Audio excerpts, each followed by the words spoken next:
how do you mix and master your beats to be able to sell them to a music artist or to a rapper, to a singer? I'm going to show you in today's video.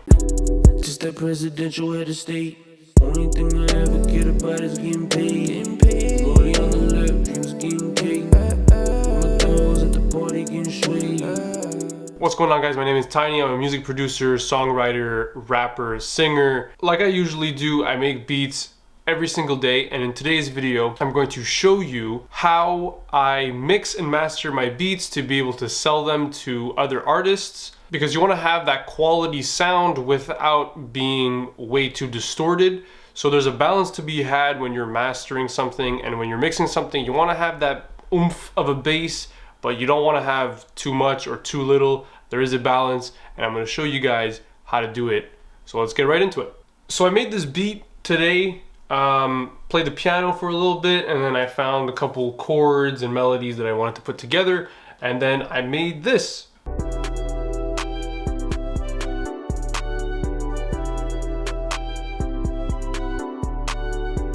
Alright, so as you can tell, it's kind of messy, and I just finished like producing it. I need to mix it now, so there's not enough bass. The piano is like way too loud, and I just want to make everything sound a bit sharper and cleaner.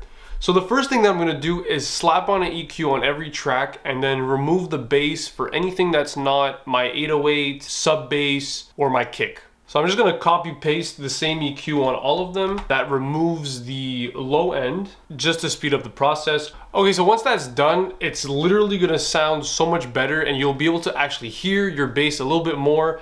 But I still feel like there isn't enough bass yet. So what I'm gonna do is what I usually do on every beat is that I mix everything down. So I take the volume of every single track, bring it down, and then bring back up the bass and kicks so they start sounding louder, but not too loud, obviously. So you wanna find that balance and be able to create something very like punchy and clean.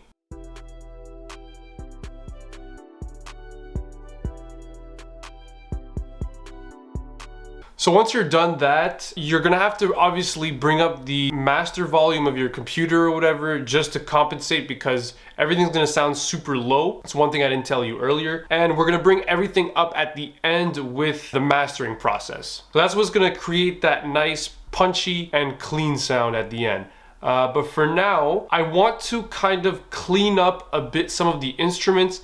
Like some of the high-pitched instruments like the flute that you hear, I'm going to clean up even more of the low end just so we can get that sharp flute sound, but I don't want it interfering with the chords that are happening a little bit in like the midsection of the EQ. I also EQ'd out the high end a bit of my chords. I felt like the synthesizer was a bit interfering with the flute, but honestly, that's just personal preference. Just make sure that it sounds good to your ears, and if you're not sure, just send it to a friend to see if it sounds good, because a second ear always is better. So a problem right now I'm having is that the piano kind of takes too much space, so I'm going to try to equalize it in a way where it's obviously taking less space in the frequency section. So I lowered the volume of the piano a bit, and I raised the volume of the synthesizer chords. It's starting to sound more mixed now, starting to sound more even. The only thing that I would do now on the piano is to actually put a compressor on it, because there's a bunch of chords and melodies playing at the same time in the piano. So what happens then is that there's a lot of dynamics happening, but I don't want that part to be emphasized in the dynamic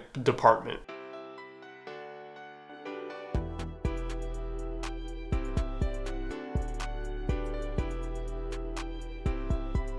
So it kind of sounds like a bit flat and artifacty, but I want to create that flatness because it's not like a main instrument that I want to go up and down. I don't want people to hear the piano as the first thing, obviously, right? So it's going to be in the background of the song kind of, and there you go. We have something that's mixed. All we have to do is master it now. When we master, we always look at the bass volumes, especially if you're doing like hip hop, because you kind of boost a lot of the basses, so you don't want anything to distort.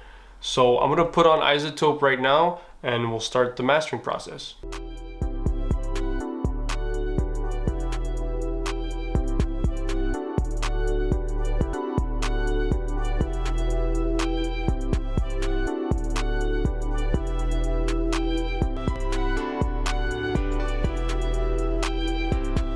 So yeah, what I did was I removed the sub bass with a brick wall, which in turn obviously reduced the volume of the entire track because there's a whole like range of frequencies that are missing. But that's gonna allow me now to add more bass. So basically what I did was I kind of compressed the entire track except for the bass. The bass is like the least compressed, and then I just slapped on the maximizer after to really like make sure that the sound is getting squeezed as much as possible without it sounding too flat, obviously. And there you go, we have a mixed track. So I hope you guys learned something in this, kind of like the overalls of learning how to mix a beat. If you enjoyed the video, give it a like, subscribe for more music production content and more music content. If you want to check out my new project, Pressure 3, it is now out on Spotify. You can check it out in the description down below. If you want me to mix and master your music, I can. The link is also down below. My name is Tiny,